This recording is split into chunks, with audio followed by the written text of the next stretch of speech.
Do you believe you can build a bridge between the past and the future? When Koda discovered the lost city beneath the ice, he learned how ancient Inuit wisdom could guide modern times. But this knowledge would also expose the dark secrets of some people in his village. In the village of Tununak, during the longest polar nights, 23-year-old Koda had the same dream every night. In this dream, there was a city sparkling like crystal in the depths of the ice. In the streets of the city, ancient Inuit spirits walked, whispering ancient knowledge. Every morning when Koda woke up, he felt that this dream was trying to tell him something. Koda was the youngest, but also the most talented hunter in the village. Since his father Tulimak was the grandson of the old shaman Anu, Koda had both hunting skills and spiritual powers in his veins. His brown eyes held the sparkle of secrets, while his strong hands possessed the determination to pierce through ice. The villagers loved Koda because he could always bring the prey that families needed. But recently, something was changing. Koda had become obsessed with finding the location of the city he saw in his dreams. This situation particularly disturbed the village shaman, Panak. Shaman Panak, at 60 years old, was the spiritual leader of the village. But there was a problem with Panak's shamanism. He was beginning to forget the ancient knowledge. He couldn't perform traditional rituals correctly and couldn't provide adequate answers to the villagers' questions. No one said this openly, but everyone noticed. "Koda," Panak said one day, "we need to talk about these dreams of yours. Some doors should not be opened." "But why?" asked Koda. "If our ancestors are trying to tell us something, why shouldn't we listen to them?" Fear sparkled in Panak's eyes. "Because some knowledge doesn't belong to modern times. You don't understand yet, but the power of the past can be dangerous in the present." After this conversation, Koda became even more determined. That night, in his dream, the city appeared clearer than ever. And this time, one of the spirits in the city called to him by name. "Koda, come, learn our story." When he woke up in the morning, he knew what he had to do. Early the next morning, Koda took his hunting equipment and left the village. But this time he didn't go to the normal hunting area. With the determination to find the real location of the place he saw in his dreams, he headed toward the old hunting grounds in the north. This region was a place the villagers rarely visited, because here the ice was thicker, the climate harsher, and hunting animals were scarcer. But the signs Koda saw in his dreams pointed exactly to this region. After walking for hours, he began to notice strange formations in the ice. Normal glacial formations were irregular, but these seemed as if they had been consciously shaped. Geometric patterns, spiral forms, and, most surprisingly, metal pieces buried in the ice. "What could this be?" murmured Koda, bending over the ice. At that moment, the ice beneath his feet cracked, but this wasn't a normal crack. As if there was a hollow space beneath the ice, an echoing sound was coming. Koda used his hunting knife to examine the ice more deeply. At the first scraping, a metal surface sparkled. His heart began to beat rapidly. This was not a natural formation. After hours of digging, neatly cut stone blocks appeared beneath the ice, and then a staircase. The staircase descended into the depths of the ice. When Koda lit his lantern and looked down, his breath was taken away. The staircase opened into the entrance of a huge hall. This can't be real," he whispered. But the scene he had seen thousands of times in his dreams was now before his eyes. Below, an ancient city covered with crystal-like sparkling ice stretched out. Koda secured his rope to a safe place and began to descend. With each step, the mysteries of the past came closer to him. But at the same time, Shaman Panak's warnings were also ringing in his mind. When he reached the entrance of the city, an incredible scene appeared before him. Standing at the entrance of the city, Koda was breathless. The scene stretching before him was beyond his imagination. Beneath the ice, there was a perfectly preserved Inuit city. But this was very different from the Inuit settlements he knew. The buildings were constructed from ice and metal, but this metal was processed with a technique very different from modern mining. The walls were covered with Inuit symbols, but these symbols were more complex and detailed than those used today. Most surprisingly, a huge tower rose in the center of the city, and a soft light was coming from the top of this tower. When Koda stepped into the city, he felt a strange energy. As if the city was alive, it had a pulse. As he walked through the streets, he could hear the echo of his footsteps, but there was no one around. When he entered the first building, he saw ancient writings on the walls. These writings resembled Inuit syllabics, but were much older and more complex. But Koda surprisingly found that he could read these writings, as if this knowledge had been genetically transferred to him. The wall writings told this: the city of Tunrak was established before the Great Ice Age. The Inuit people who lived here solved the secrets of nature and achieved great wisdom. But one day a great disaster came, and the city was preserved by remaining under the ice. As Koda went deeper, he began to see the technological advancement of the city. This ancient Inuit civilization had developed techniques for generating energy from whale oil, creating strong building materials from ice, and living in perfect harmony with nature. As he approached the tower in the center of the city, he heard a soft voice. "Koda, you finally came." His heart began to pound. The voice was the same as the one he heard in his dreams. When he entered the tower, a translucent figure appeared before him. This was Sivulik, an ancient Inuit shaman. "Who are you?" asked Koda, with both fear and curiosity in his voice. "I am Sivulik. I was the last shaman of this city. I have been waiting for you for centuries, because your village is facing great danger." "What kind of danger?" "The shaman Panuk in your village is under the influence of evil spirits. He is systematically destroying the ancient knowledge. If this continues, your village will lose its spiritual protection, and great disaster will come." Koda was shocked. He had noticed that Panuk had been acting strangely lately, but he hadn't thought it was this serious. "So what can I do?" "In this city, there is ancient knowledge that will save your village. But for you to take this knowledge, you must pass 3 tests. Sivulik began to direct Koda to different parts of the city. "The first test," said Sivulik, "is the test of courage. In the northern part of the city, there is an area where fear spirits live. You need to go there and bring the fear crystal." Koda courageously headed to the northern section. This place was very different from other parts of the city. The walls were black, the air was cold, and strange sounds were coming. As he progressed, traumatic memories from the past began to appear in his mind. His grandfather, whom he lost as a child, failed hunting attempts, the expectations of people in the village. All his fears, doubts, and feelings of inadequacy began to pounce on him. But Koda realized that these feelings were just illusions. "These fears belong to the past," he said to himself. "My current strength is greater than my past weaknesses." With this awareness, the fear crystal appeared to him.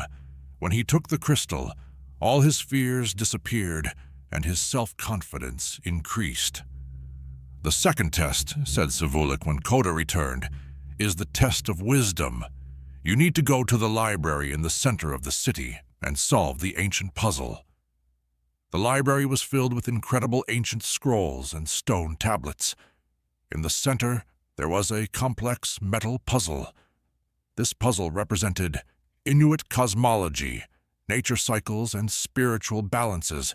Koda remembered the ancient stories he had learned from his grandfather since childhood. These stories were not just entertainment, but actually deep knowledge systems. Using this knowledge, he began to place the puzzle pieces in the right places. When the puzzle was completed, all the knowledge in the library flowed into Koda's mind. Healing techniques, weather prediction methods, spiritual protection rituals. Thousands of years of Inuit wisdom was instantly transferred to him. "The third test," said Sivulik, "is the hardest one, the test of sacrifice. To be able to take this knowledge to your village, you will have to risk your own spirit." "What do you mean?"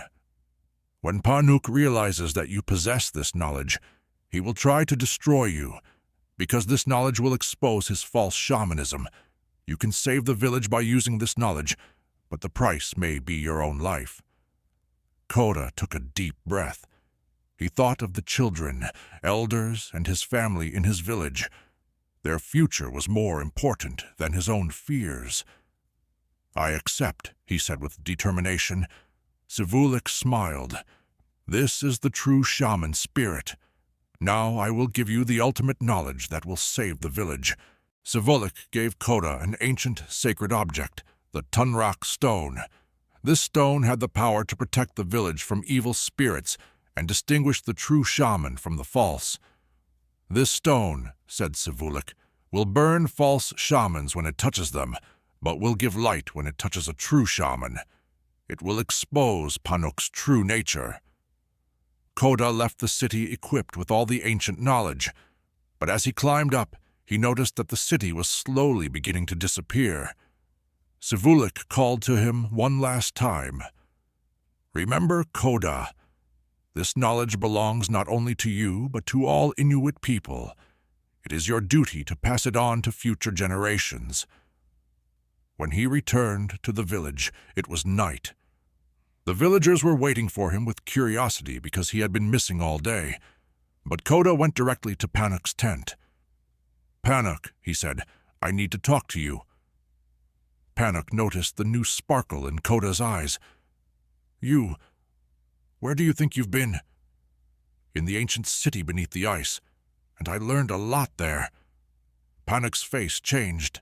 Anger, fear, and rage mixed. "You went to forbidden places. This knowledge doesn't belong to you." "Why?" Koda took out the Tunrak stone. "Why don't you want ancient knowledge to be used in modern times?" When Panuk saw the stone, he backed away. "That? Where did you find that stone?" "Sivulik gave it to me, and now it's time to test your true nature."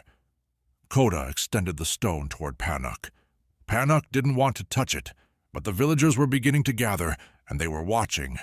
Panuk was forced to touch the stone. At that moment, the stone burst into flames, and Panuk screamed in pain. The villagers were shocked. "What does this mean?" asked the village leader Tuktu. Koda explained, using his ancient knowledge. "Panuk is not a real shaman. He has been possessed by dark spirits. The recent illnesses in our village, failed hunts, strange events, all because of his false shamanism." Panuk shouted angrily. "He's lying. I am this village's shaman." But the villagers were beginning to suspect. When Panuk's true face was revealed, great chaos began in the village. Some people were defending Panuk because they had trusted him for years. Others believed in the truth of Koda's ancient knowledge. "Prove it then," shouted Panuk. "If you possess true shamanic knowledge, cure the illness in our village." In the village, a mysterious illness had been spreading in recent weeks. Especially children and elders were affected. Panuk's traditional treatments weren't working. Koda remembered the ancient healing techniques he learned from Sivulik. These techniques included not only herbs, but also energy work and spiritual cleansing. "All right," said Koda, "but this is not just treatment.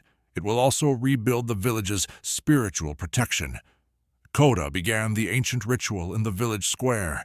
First, he placed protection crystals at the four corners of the village. Then he began to cleanse the dark energies by singing special chants. During this time, Panuk was trying to stop the ritual.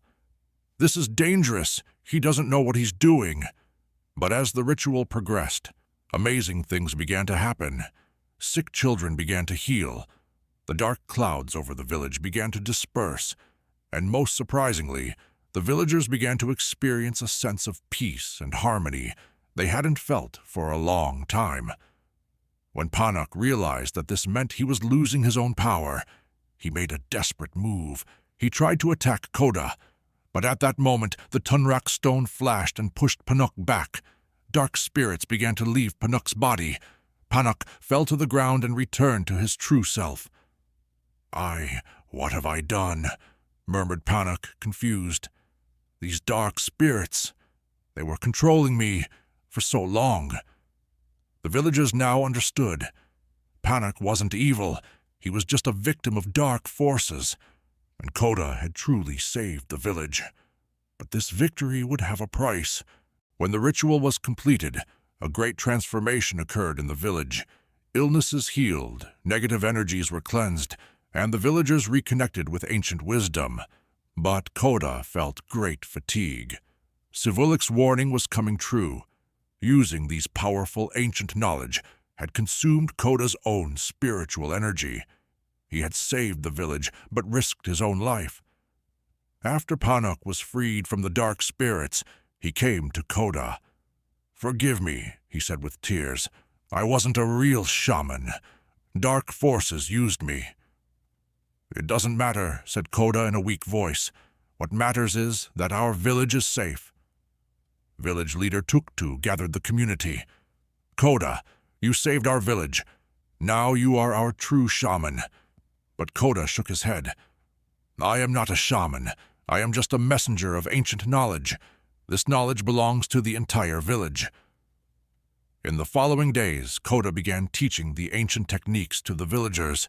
Healing methods, protection rituals, ways to establish harmony with nature.